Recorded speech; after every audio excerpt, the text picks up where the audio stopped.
Hey y'all, it's Megan. Welcome back to the channel. Glad y'all are here today. In today's video, it's going to be pretty quick, but I want to show y'all how I make my homemade tomato soup with my fresh tomatoes and fresh ingredients. Y'all, it is so good, and you're definitely going to want to try this. So I can't wait to show y'all. So for my homemade tomato soup, today I'm going to be using San Marzano tomatoes. If you don't have San Marzano tomatoes or you don't have paste tomatoes, that's totally fine. I've made it without them. You may just have to cook it a little longer to get the texture we're looking for in this soup. So I've blanched my tomatoes. I do like to peel them for my soup. Now, if you've been following me since last year, you know that I don't get too picky about peeling my tomatoes. But for the tomato soup, I do like them to be peeled. So to peel my tomatoes, I do the blanching method. I blanch them in boiling water. Then the skins just slip right off. I've already got them cored. I've got this neat little tomato core that a viewer sent me. Never used one of those.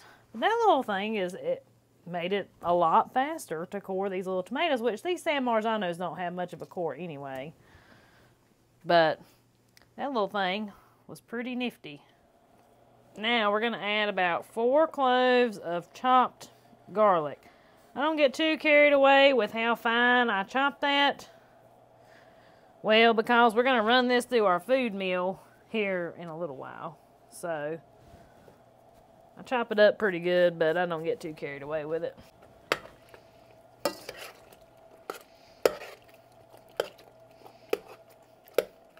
So, I also added in basil leaves.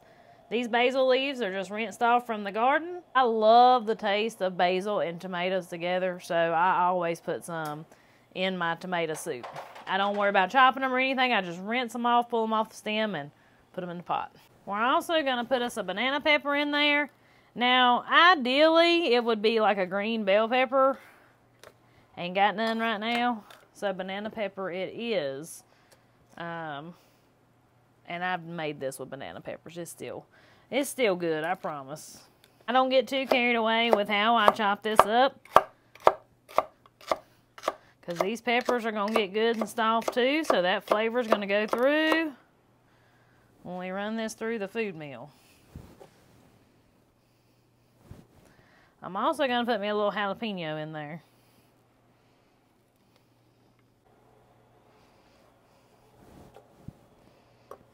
We're going to cut us up a little small onion. Now we're going to need a tablespoon of salt.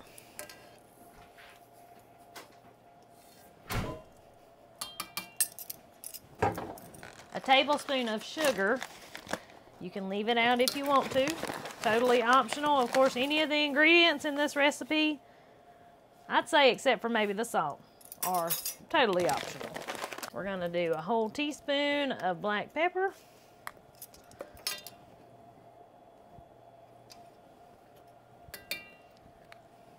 Now, our tomatoes are making juice right now. I did not add any water to this, and you can see.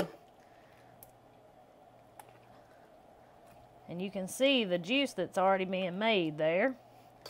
Now, I get all this mixed together and I let it cook down. I mean, just plumb down till you can't hardly tell there's any tomatoes left in it.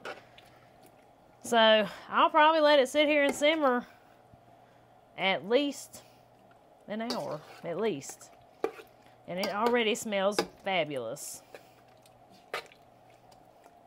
Now, you will want to come stir it every once in a while. Give it a little stir. Make sure none of your tomato pieces are trying to stick to the bottom. I don't generally have that problem after it already starts making juice like that. I like to mash the tomatoes when I first put them in my pot. Mash them a little bit with my spoon. So they do make a little juice for them to sit on the bottom.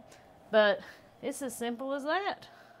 So I'll show y'all what that looks like when we're ready to strain it. Here we are about, actually an hour and a half later. I got distracted doing some things, and well, y'all know how it goes. Ain't gonna hurt nothing though, but you can see how good my tomatoes have cooked down. That's what I was waiting on.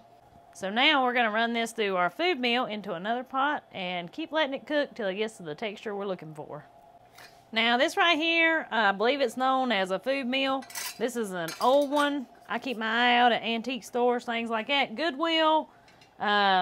And I actually picked this one up at Goodwill for like hardly nothing years ago. But the inside of it's dyed purple. Doesn't hurt anything. if you happen to see a purple tint in the camera. So now we're just gonna scoop out our tomato soup mixture into our food meal. And you may wonder why in the world I peeled them tomatoes first before I put them in there, since I'm gonna run them through this food meal.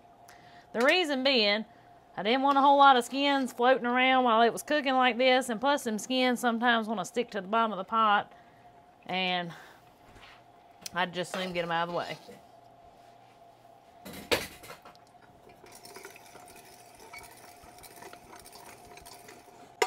Some people also just puree all this stuff together after it's cooked down some for their tomato soup.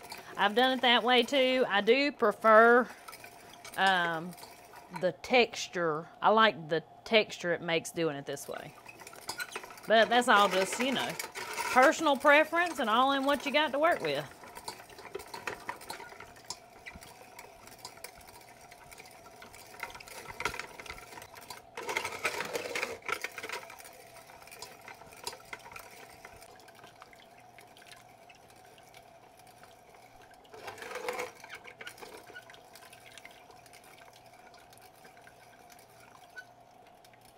Now this right here is where it comes into play, what kind of tomatoes you have.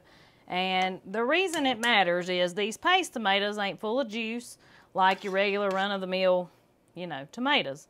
But there ain't nothing wrong with using just regular old tomatoes. You just, at this step right here, you're probably going to have to let yours cook a little longer than mine will.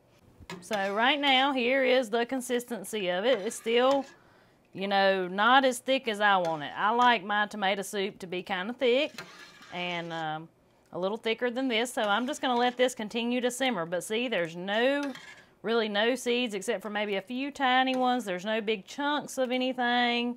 It's just a smooth, beautiful tomato soup. I'll probably let this simmer probably close to another hour. I will keep a closer eye on it at this point though, because that tomato puree, especially once it starts thickening up, it will want to start sticking to the bottom if you're not careful. So at this point, you want to pay a little closer attention than we did the last hour and a half. And then we'll be ready to can it. And I do want you to feel free to cut down this recipe if you want to just make you some to eat right then and you're not into canning. I don't know why you couldn't freeze this. I don't know how it would be. But I don't know why you couldn't freeze it if you're not into canning stuff or anything like that. But I love, love, love to have, I mean, it is just so fresh tasting in the middle of winter to open up a beautiful pint of your very own tomato soup. I mean, oh my gosh, it is just so good. But I love tomato soup anyway. And a good old grilled cheese sandwich. Now you can't beat that. Well, here we are, about an hour later. See how much it's cooked down there? So that's, right there is where we started at. And it's cooked down quite a bit. And that right there is exactly how I want it. So what we're going to do, we're going to go ahead and get this in some jars. Now I made some of this again the other day, and it made me about 3.5 pints. So I'm about figuring that's about, I'll get somewhere around that. So I've got 4 jars cleaned and sanitized, got my lids boiling over here. And so let's get this canned. I've also already give it a real good taste test, and yeah, it's good. So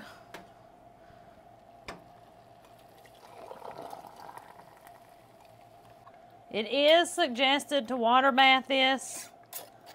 Megan does not. That's all totally at your own discretion, whether you do or whether you don't.